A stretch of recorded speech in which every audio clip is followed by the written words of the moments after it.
मेरे बच्चे, मुझे पता है कि कुछ लोगों ने तुम्हारे परिवार और तुम्हारे जीवन साथी के बीच नकारात्मकता फैलाने का प्रयास किया है।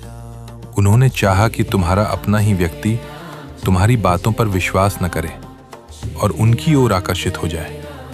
लेकिन वे स्वयं भी यह देखकर आश्चर्य करते हैं कि तुम्हारी बातों का इतना प्रभाव क्यों है। इसका कारण तुम्हारी वाणी नहीं, बल्कि तुम्हारी सच्ची भक्ति है। जब कोई हृदय से भगवान का नाम जपता है तो उसके शब्दों में एक अलग ही शक्ति और सत्य का प्रभाव आ जाता है। तुमने अपने प्रियजनों को समझाने और सब कुछ ठीक करने का बहुत प्रयास किया, फिर भी कुछ लोग बार बार नकारात्मकता फैलाने की कोशिश कर रहे हैं। इसलिए अब चिंता छोड़ दो।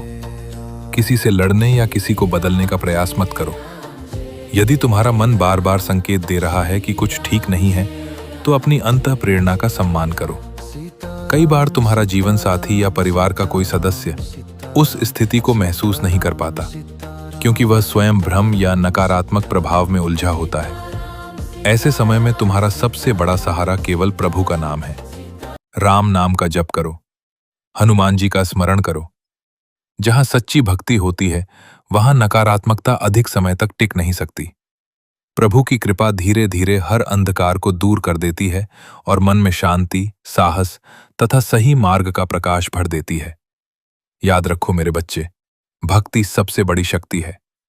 भक्त को न बड़े मंत्रों का ज्ञान आवश्यक है, न तंत्रों का।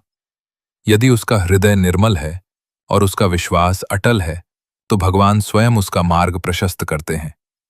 भक्त केवल भक्ति जानता है, न धन का अहंकार, न दिखावे की पूजा, केवल निष्कपट प्रेम और श्रद्धा। तुम जिस भाव से भगवान को पुकारोगे, उसी भाव से उनकी कृपा तुम्हारे जीवन में उतरेगी। जय श्री राम, जय हनुमान।